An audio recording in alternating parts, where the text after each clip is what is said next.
Ibn Qayyim is saying, do you think it's important for people to be able to draw a line from their perspective claims all the way back to the axiomatic beliefs that it connects to? That's a very interesting question. Um, draw a line from their perspective claims. Prescriptive claims. Yeah. So, for example, like if I say prescriptive claims, like for example, if I say Iran should be able to, Iran should be removed as the government of Iran, should I be able to connect that somehow to how I defined everything, define the meaning of what is good and what is bad? Um, I don't think, I think like anybody's job who is to do commentary, then yes, okay. So, but I don't think that's expectation. That's too much of an expectation for everybody, right? So if I am trying to write a book or do YouTube commentary, or have a podcast, I think it's important for me if I say, for example, this is evil, this shouldn't have been done. The government of Iran shouldn't have done this. The Russian Putin shouldn't have invaded Ukraine. We should be wearing. Okay, I don't want to say anything about health because YouTube might get anxious. I know religion is bad, belief in God is harmful. I think I should be able to have a consistent worldview for me to be able to make sense to people why I'm saying these things. I should be able to have an understanding of what is good, what is bad, what is harmful, what is the goal, what is what is the purpose of what we're trying to, like, I have to be able to have a framework that all of this comes back to, right? I don't think everybody who's listening needs to do that. I think it's hard for people to constantly do that about all their views. And I think other people, what they can do to save more time, is just notice the people, the content creators or the writers that they're listening to or watching, or reading.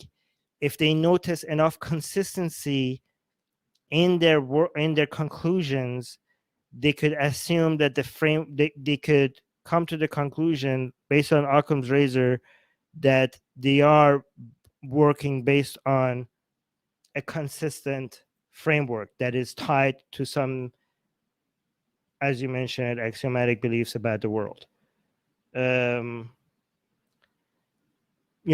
Because that would be too much of an expectation from everybody else. Does that make sense? I think if your job is to think and come up with prescriptive solutions or claims about how things ought to be, I think if you don't have some beliefs that all of this tied to, then you're going to constantly come up with contradictory claims about the world. You're going to constantly be like, well, you had this solution here, but this solution over here would contradict what you seem your philosophy to be about the world based on your solution there. And how could I take you seriously where your conclusions are so random and all over the place, right? I think it's important for people to at least know when they say good, what do they mean by good? When they say like morally good, I think you need to at least have a definition of morality, a moral framework. You need that. And if you have a moral framework, you need to have, I don't want to say a metaphysical understanding. That would be too wooey. You have to have a definition for what it means to be, how the world is, how fundamentally everything works.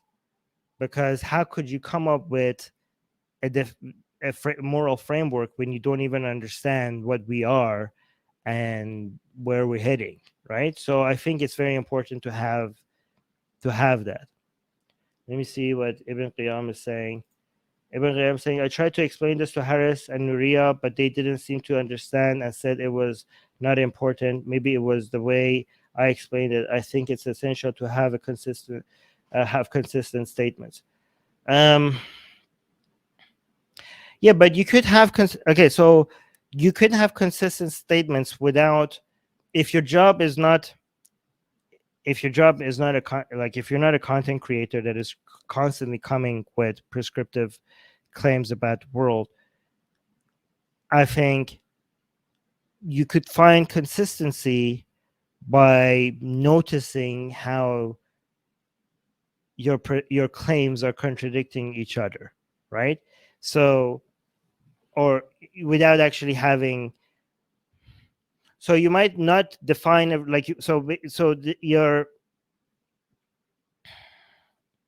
if you don't have a definition, if you don't have a moral framework that you're basing everything off of, you might build that you might build a moral framework unintentionally by constantly making prescriptive claims about the world and noticing that they're contradicting each other, and then getting rid of them, the ones that are contradictory, and building new perspective claims about the world that doesn't contradict your earlier ones, right? Your other claims about the world, right? So in that sense, unintentionally, you're building a framework without actually somebody telling you that you have to, just because of the consistency of your claims at the end. Does that make sense?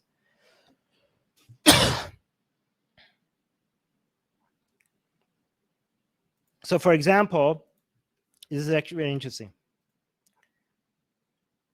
I don't know, like, for example, if I say the Islamic Republic of Iran shouldn't have done this, but then I defend Putin for doing something similar, and somebody pointed at hypocrisy, I'm like, oh, you're right. If I said they shouldn't do this here, but I'm defending this over here, and there's no way for me to be, I'm like, okay, for the sake of consistency, I'm going to blame Putin as well. So even though I didn't start off at building a framework, through noticing these inconsistencies, I end up, building one. Sorry. Ibn Qiyam is saying, I believe the well-being of humans should be maximized. And I used, okay, so for example, saying, i.e., I believe the well-being of humans should be maximized. And I use an ethical framework such as consequentialism and utilitarianism to arrive my prescriptive claims. Yeah.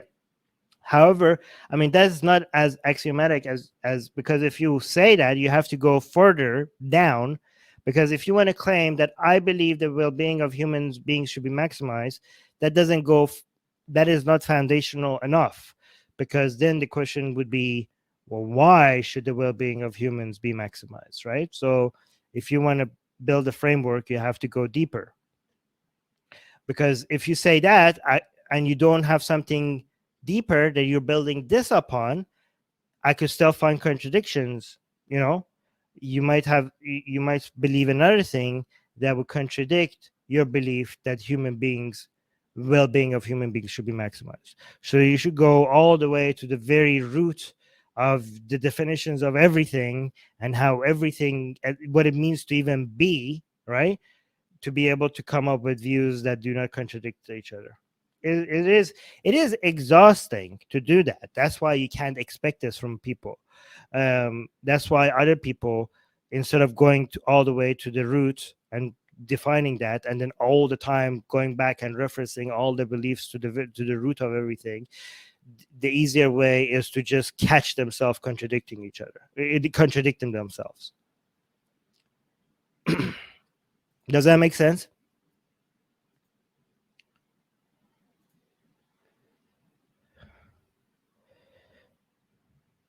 Here you're saying, Ibn Qiyam is saying, an axiom doesn't need to be reasoned as it is properly as it is a properly basic belief. I think Wash did a video about this called Politics 101. It provides a really good explanation. Yes, but you need those beliefs. Okay, so Yeah. Okay. So that's why I said when you say I believe the well-being should be maximized, that cannot be. That is not basic enough to be an axiom, right? That is a belief that should be based like, okay, so it's getting close, right? So you're making perspective claims about prescriptive claims about the world that is based on some beliefs that are based on some other beliefs that are based on some other belief that are based on axioms, right? But when you, for example, when I say I believe well-being should be maximized, I'm getting close. I'm getting very close to the axioms, right? Um, a lot of my beliefs are based on the fact that well-being should be maximized, right? But that belief itself still needs an explanation. So that belief itself is, I mean, it shows why we need axioms because it's getting very close to there, because it shows why other beliefs are built upon more foundational beliefs. But I think this is not a belief that is at all yet basic. Like, I think an axiom is something like, there are, math like 2 + 2 is 4, something like that, right? Like, if A is equal to B and B is equal to C, then A is equal to C, like something like that. I don't think you could claim um, the well-being being maximized. I don't think that you can claim that it requires no justification, right?